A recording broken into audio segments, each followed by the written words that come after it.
Hello there. In today's video I just want to take a look at a question that I'm regularly asked, and that is, what is the notice period that an employee is obliged to give to an employer, or vice versa?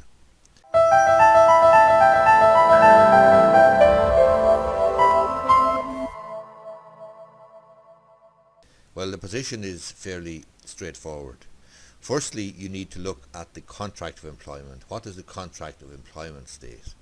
So if it states that the employee must give the employer 1 month, or vice versa, the employer must give the employee 1 month, that is the position, because that's what you've contracted into and agreed to.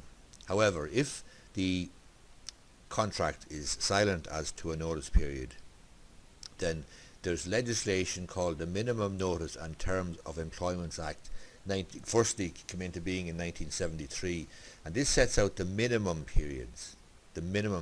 So in the absence of a notice period, specific notice period in the contract of employment, the minimum periods in legislation will apply, and they are: if the employee is in the job from 13 weeks to 2 years, he's entitled to 1 week's notice.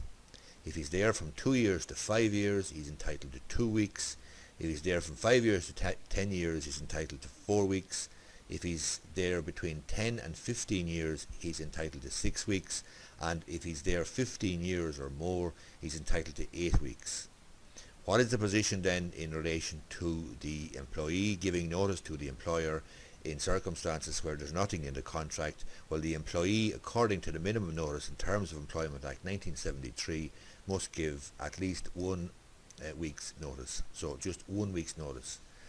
These are the minimum periods. As I say, the contract of employment should and probably will make provision for longer periods, but the contract of employment cannot go over and above the law. In other words, it cannot set aside or give less time periods than the minimum set out in the legislation.